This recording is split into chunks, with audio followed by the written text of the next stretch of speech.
Yo, how's it going, guys? Welcome back to a new video on the channel. Today I kind of have a different video for you guys. This is my top 5 ways to becoming a better scooter rider. Now I'm going to try and be as thorough as possible in this video because I want to tell you things that other riders do not, and I want to share all of the tips and tricks that I know from my 4 years of scootering with you guys. Timestamps will be in the video so you can skip to where you want, and there will kind of be different subcategories throughout this video as well, just so I can tell you guys everything. If you guys have any questions throughout this video, go drop them down in the comments and I'll be happy to answer them for you. All right, without further ado, let's get on to number 5. All right, so I got my trusty tablet here with 6 pages of notes. Might be a long one, but this will be a good video, I promise. All right, so let's get started with number 5. So number 5 is your equipment. Let's start off with the first thing. So clothing. I do mean clothing, but also like shoes, helmet, and gloves, stuff like that. Let's start off with shoes. You need the right shoes, because if you don't have the right shoes, your performance will not be the best. So be sure you have the right shoes for your type of riding. I've been riding Nike Court Royal 2s for a little bit. They're really nice, really comfortable, and they're leather, so I think they'd last longer than fabric shoes, because I've went through quite a few fabric shoes in the past. And I also put like 4 insoles in my shoes just to avoid heel bruise. All right, the next thing is your helmet. This is my helmet right here. It's white, pretty nice. So pick one that fits you nicely, I guess. But one thing that I did want to mention is if you're wearing a GoPro, it puts like more weight on top of your helmet. So if you're planning on wearing a GoPro a lot, I would get one that laces up really tight so it doesn't like wobble around as much. Next thing is gloves. I don't personally like gloves very much, but you guys might like gloves. So be sure and pick the ones that fit you. Pick ones that you guys like.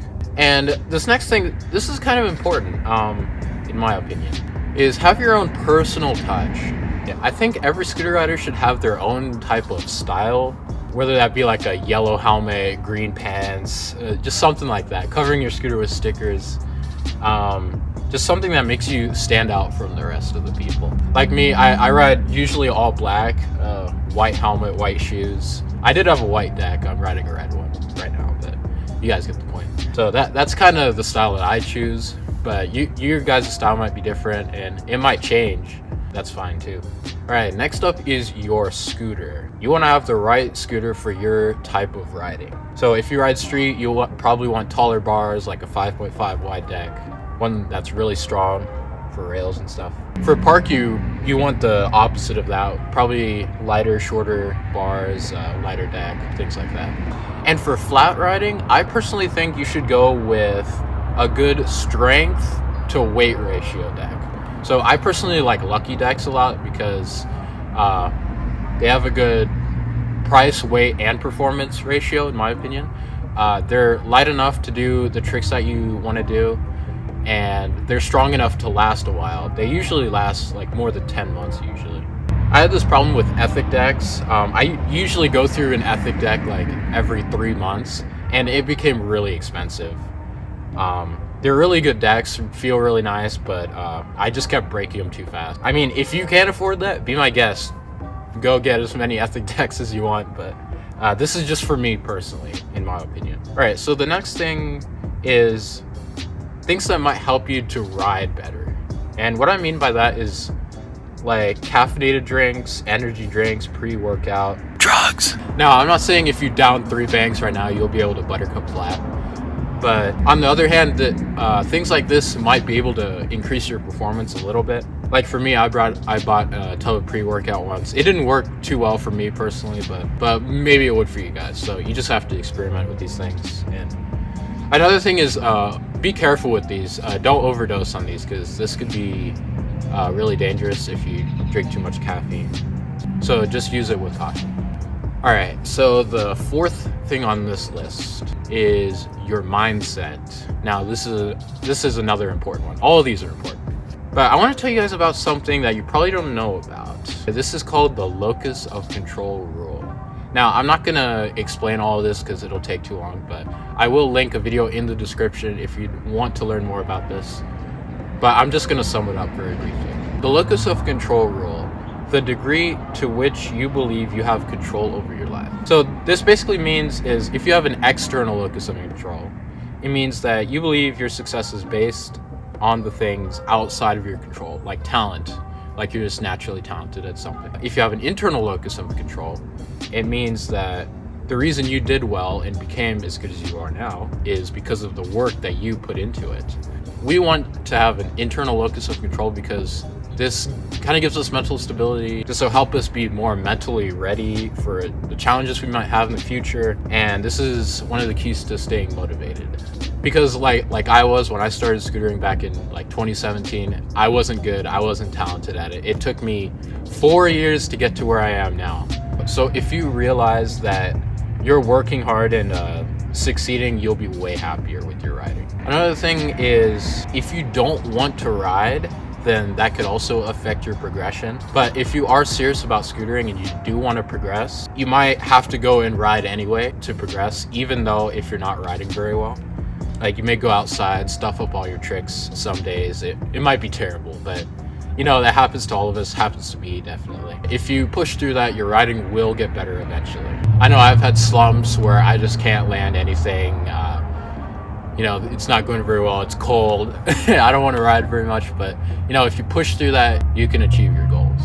All right, and something else you might be able to try is trying new things. What I mean by that is like adding new things to your scootering. So maybe adding new combos to your tricks. Like if you do a lot of overheads and stuff, you could try doing like X-ride tricks, fakie tricks, full whip tricks. Yeah, and doing that might make your riding a little more enjoyable. And maybe getting a new hobby could be a good thing as well, or just doing something else that gets your mind off of scootering for a while, and then you can go back to scootering later. All right, this one: do not get frustrated. If you get frustrated and you start throwing your scooter everywhere because you can't land a trick, I've been there, you guys might have been there as well. Try not to do this. If you feel like you're about to get frustrated on a trick, try and focus on how you can improve your attempts of the trick rather than focusing on how you can't land the trick. And you might have to take a break from a trick for a while, maybe whether that be like 5 minutes, a day, a week, a month even. Just don't get into your own head, it's terrible. Number 3, how often you ride. Now, riding too much is not very good. I was very bad about this back in like 2019, 2020. I would ride like twice a day, 5 days a week, and my riding would be so bad throughout the entire week because I was just so exhausted. But I liked riding so much I couldn't stop riding. So don't ride too much because your riding might suffer from it. But on the other hand, riding too little isn't that good either. It can make you feel rusty when you get on your scooter for the first time in a while. Sometimes it can be good not to ride as often if it helps you ride better. But at least have like some sort of consistency, maybe like once a week at least. Everyone is different. You might be able to ride 5 times a week, 7 times a week and be fine. I ride quite a bit throughout the week and I'm usually okay. Other people might ride once a week and that's the best for them. So just experiment with this for yourself. Try riding different times during the week, different intervals, just stuff like that. Where you ride. This can help you mentally with your riding for some reason. I have no idea why, but sometimes if I go to a new spot that I like, I just ride so much better for some reason. And maybe you guys can do the same. Maybe there's a Okay.